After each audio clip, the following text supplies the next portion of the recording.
Bonsoir, chers compatriotes, bonjour, dépendant de la localité où vous vous trouvez. Je vous parle ici à partir des hautes montagnes, je veux dire de Washington National Park. Nous sommes ici, ça c'est le sud des États-Unis. Ça c'est la ville de Hot Springs, la ville d'enfance du président Clinton. J'ai bloqué la circulation là derrière. Si vous vous rendez compte que un véhicule vient là derrière, écoutez, faites-moi signe avant que je me fasse écraser. Bien, au menu de l'actualité aujourd'hui, je voudrais rapidement partager avec vous et vous donner certains critères, comment apprécier tout acte posé par un compatriote camerounais. Que ce soit un acte verbal, acte politique, acte de la société civile, de l'acteur de la société civile, tout acte posé, comment l'apprécier. Parce que tout le monde a quelque chose à dire. Tout le monde peut parler. Je crois que c'était un caractère, c'était quel film que je regardais là. La règle du jeu, ça c'est un film français, c'est un très grand film français, en passant, considéré comme le plus grand film, le chef-d'œuvre de l'histoire cinématographique. Ça, c'était par le réalisateur français Jean Renoir. Je crois qu'il y a un caractère dans la règle du jeu, si je me trompe, c'est Octave, qui dit, je paraphrase, en anglais, je crois que c'était quelque chose comme it is an awful thing in this world that anyone has a reason. Donc, c'est une chose terrible que dans ce monde, chacun d'entre nous a une raison. On peut justifier les choses en fonction de ce que nous avons dans la tête. Mais cela nous fait.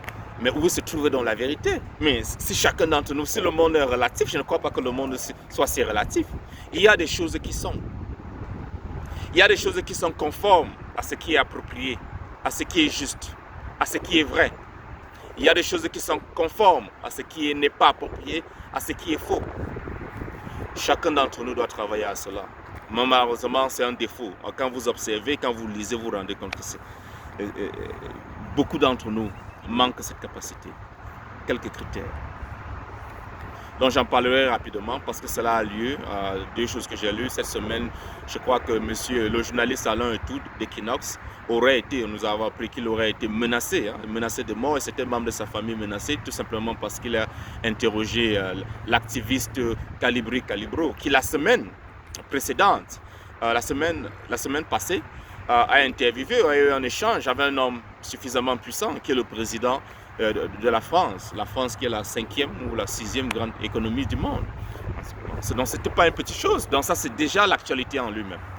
Déjà que Calibri parle au président français, ça c'est déjà l'actualité. Donc par conséquent, le journaliste Didier Aliotou, mais a compris, en tant qu'un bon journaliste qu'il est, il a compris que si c'est là où se trouve l'actualité, si je peux prendre un acteur qui a été mêlé à cette actualité-là, et voilà, je l'interviewe, c'est une bonne chose. Et il a fait.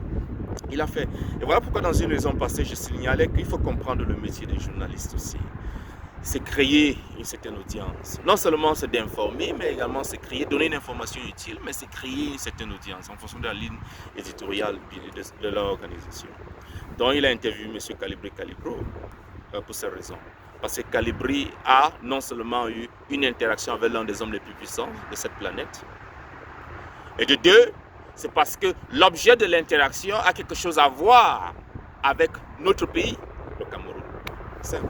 Mais pourquoi le tuer par rapport à ça? Donc voilà où je vais donc vous donner des critères simples. Lorsqu'un acteur politique, lorsqu'un acteur économique, tout acte, je souhaiterais, c'est possible l'interpréter de cette façon. Est-ce que l'action posée, est-ce que la raison évoquée par nos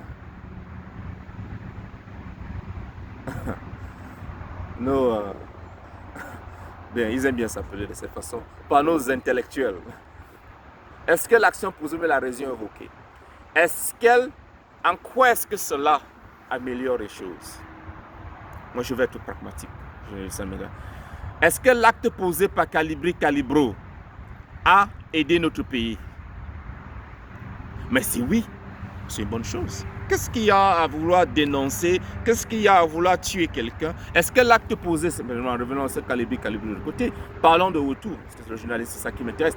Est-ce que l'acte posé par le journaliste Alain Otou représente une menace pour les individus et les citoyens camerounais. Est-ce que l'acte posé par le journaliste Alain Autou représente une menace pour la sécurité de notre pays? Écoutez, il ne faut pas tirer plus long.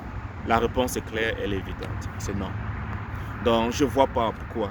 Et je vous rappelle, le président de la République lui-même, dans son document de stratégie pour la croissance et l'emploi, parle de l'émergence du Cameroun comme une démocratie.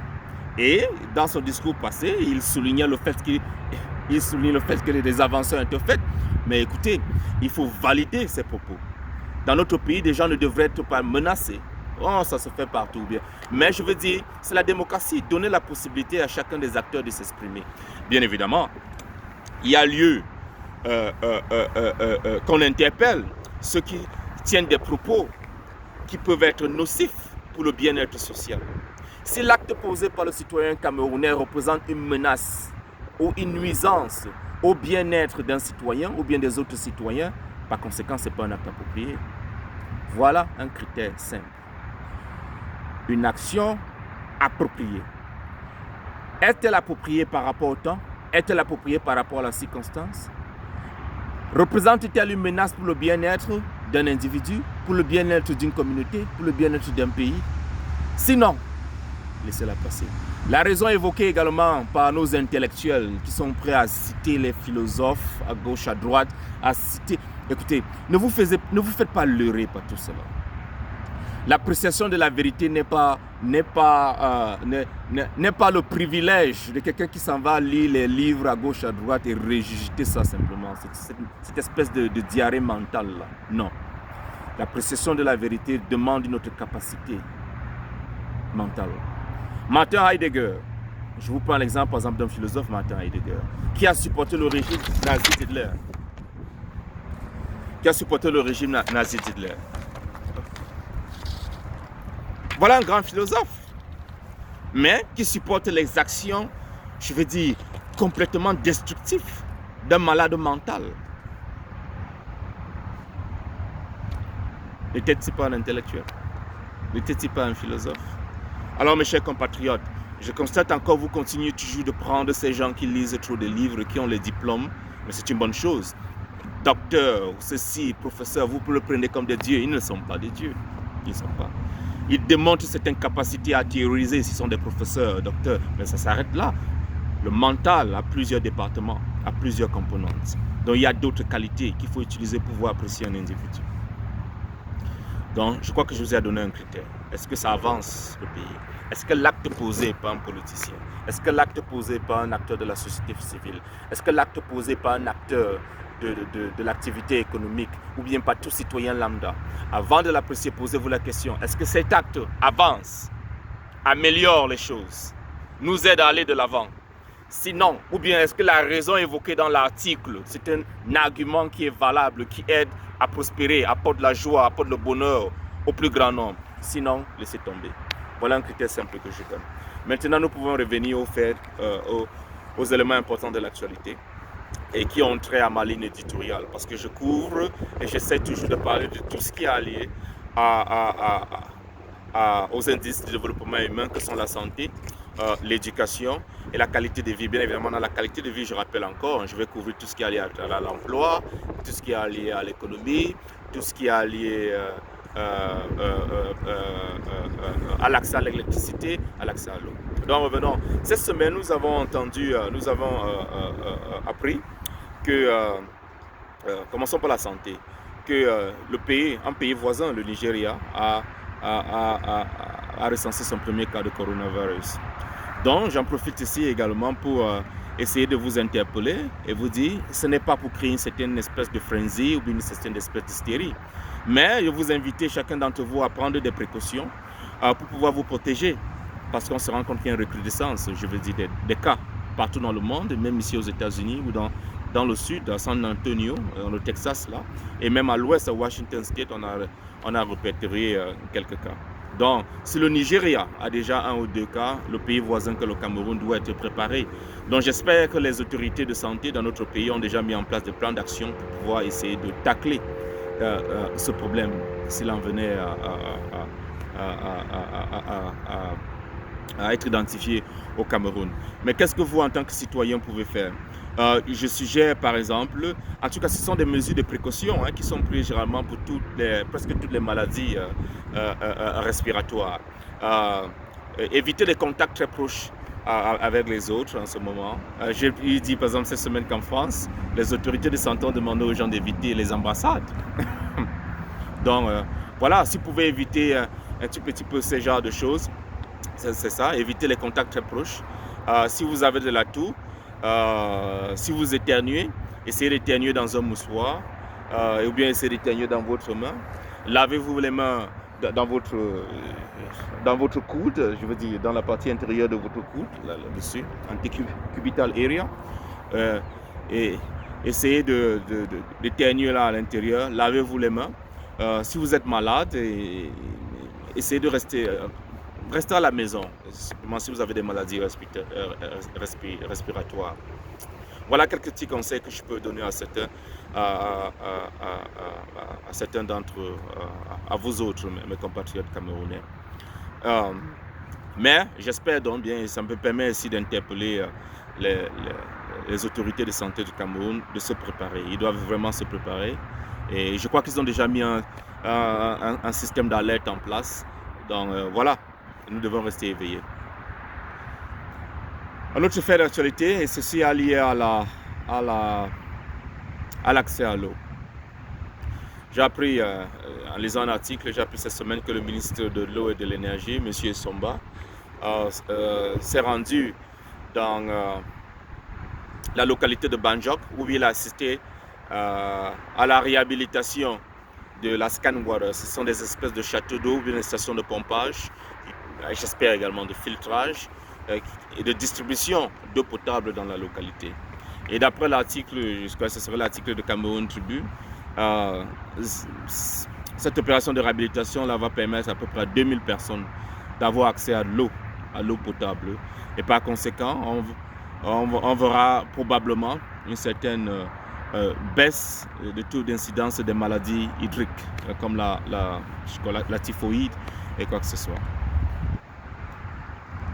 Et d'après l'article également, il est dit dans l'article que le ministère de l'eau et de l'énergie va travailler à ce que près de 350 stations de pompage de ce genre, qu'ils appellent Scanwater, à travers le territoire camerounais seront réhabilitées. Et je pense que c'est une très bonne initiative. Et voilà, et qu'elle apparemment coûterait 100 millions de francs CFA et que ce serait financé par une compagnie chinoise. Permettez-moi ici de vous donner quelques statistiques en ce qui concerne l'accès à l'eau au Cameroun. Notre pays a fait des efforts. Je crois qu'aux environs, maintenant nous sommes à peu près 26 millions, aux environs de probablement de entre 16 à 17 millions de Camerounais ont accès à l'eau potable, on peut dire. Simple l'eau potable. Donc ça vous situe aux environs de combien? De 57 à 60% de la population camerounaise a accès à l'eau potable. C'est une bonne chose, c'est un effort qu'il faut louer. Mais je tiens à souligner que c'est en dessous, bien évidemment, des objectifs que nous souhaitions fixer, les objectifs du millénaire, où nous souhaiterons que notre pays atteigne 75%. Voilà. Que 75% de la population du Cameroun ait accès à l'eau potable. Les maladies qui ont lié au manque de sanitation, au manque, je veux dire, de l'eau potable, quel est le taux de mortalité? On nous parle d'à peu près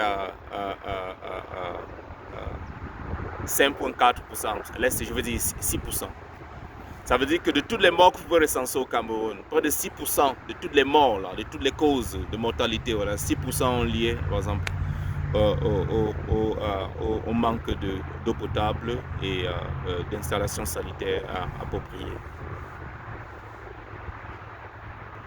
Et j'essaie un peu de regarder, me savoir quel est le montant que le Cameroun alloue dans son budget pour promouvoir cet accès. Et ça dépend de l'accès à l'eau potable à travers le pays. Je me suis rendu compte que d'après les informations que j'ai obtenues, fiables, en 2017, le Cameroun a dépensé aux environs de 120 millions C'est le flux qui est alloué dans le budget pour pouvoir, je veux dire, promouvoir l'accès à l'eau potable et promouvoir l'installation des mécanismes de sanitation appropriés. Donc voilà un tout petit peu où le Cameroun se trouve. Mais ce qui m'a frappé dans l'article, c'est lorsque j'ai appris que 100 millions de francs CFA, 100 millions de francs, c'est ça? Oui. 100 millions de francs CFA. Non, oui, c'est normal, parce que c'est 100 millions de francs, c'est pas beaucoup d'argent. C'est pas beaucoup d'argent pour pouvoir réhabiliter 350, je veux dire, stations. Donc je veux dire que c'est un effort que je vais louer et j'encourage amplement les autorités du Cameroun qui continuent de faire cet effort-là, de telle manière que, je l'espère, qu'ici de l'horizon 2035, que nous puissions avoir une couverture de 75% de gens qui ont accès à l'eau potable.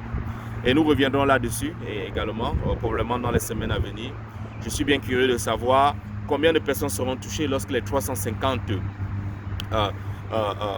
stations de pompage, scan water, comme on l'appelle dans l'article, seront réhabilitées. Combien de personnes seront affectées par cela de façon, je veux dire, positive? J'aimerais bien savoir qu'est-ce que ça implique même, pouvoir réhabiliter une station de ce genre. Je travaillerai là-dessus avec certains de mes compatriotes et je vous ferai le point là-dessus dans les éditions à venir. C'est tout ce que j'ai à dire en ce dimanche 1er mars de l'année 2020. Bonne semaine à vous et à la semaine prochaine.